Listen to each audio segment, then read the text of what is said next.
But first, we are here in the Price Chopper kitchen with Shaun Brady from Brady's Public House. And Shaun, you're showing us how to make authentic cottage pie. I am. I'm going to show you today how to make a real Irish cottage pie. This is something that you've been making since you were a kid growing up in Ireland. This is something I've been making and eating since before I could walk, probably. Is this like your grandma's recipe? This is, well, it's not really a grandma recipe. It's a recipe I've probably changed several times throughout my career and life here.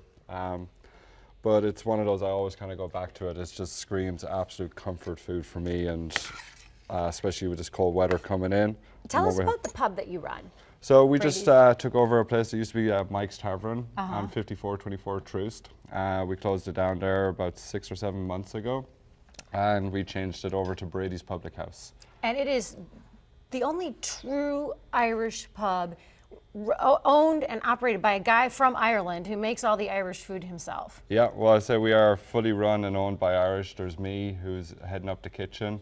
Then I got Ryan Rafferty, who heads up my bar program, and then Ray Dunlay, who's one of my business partners, and we're all from Ireland.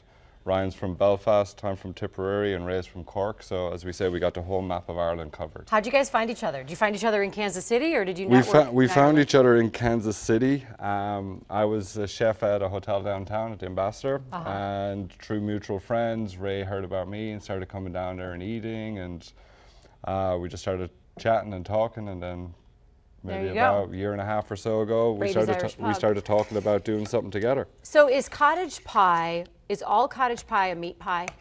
So cottage pie, there's a big thing about it. A lot of places you go into and you see a shepherd's pie on the menu. Okay. And there's two different ones. There's a shepherd's pie and a cottage pie. And shepherd's pie is always, back home, is made with ground lamb. Hence the name shepherd's pie. Okay. And a cottage pie is always made with ground beef.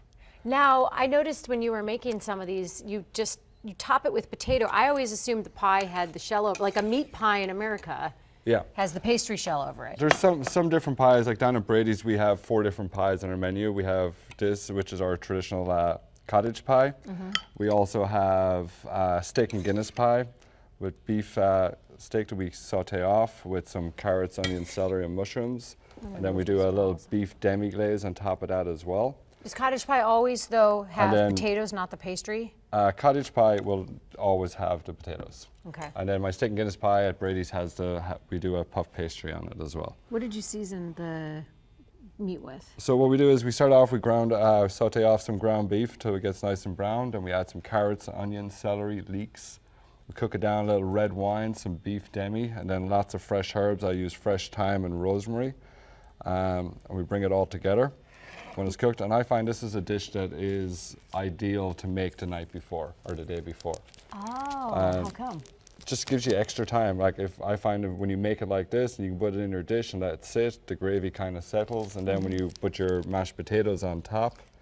Are the potatoes cold potatoes in that bag that you made? The potatoes in here are cold. Okay. Just feels nice and early in the morning. I had to get ready. But yeah, you can put them hot on top if you want. It'll just speed up your time in your oven. Can I try making one of the swirly thingy? What do you call it? It's just a mashed potatoes in a piping bag. I call them swirly doodles. Yeah. Can I call them that? Okay. So if you I didn't know you had to put that much muscle into it. Yeah, it takes a little bit of strength. So what's in your mashed potatoes? Because I'm guessing. So our mashed potatoes, we have cream, butter, parsley, and a Coleman's mustard, which is basically what we call down at Brady's is Irish musabi. It's a very spicy Irish mustard. Okay, so I was asking Shaun before the camera started rolling, what's the most American food faux pas? I asked if it's ranch, and you have a name for ranch dressing because So down at Brady's, the joke is Brady's, we don't have ranch dressing, we have sauce d'Americano. Sauce d'Americano. Yeah. Do people get the joke when they ask for ranch and you say that? I think finally they're starting to get it now. So you do carry ranch, but we do carry ranch, we just put a d'Americano. different name on it. And by then you the want to magic take of it out, television. is nice crispy crust on top. Piping hot. How hot did you cook it for? I have that in there at about 450. As you said, like the ground beef, everything is already cooked in here. That is beautiful. Mashed potatoes are cooked, so you're basically just heating it up and getting a nice, color on it. Shaun Brady from Shaun Brady's Public House with his cottage pie, and you play all the rugby games on TV, hence is why you brought the rugby ball. So come down there, we show a lot of the international rugby games going on. We actually have a game this Saturday at 8:30 in the morning.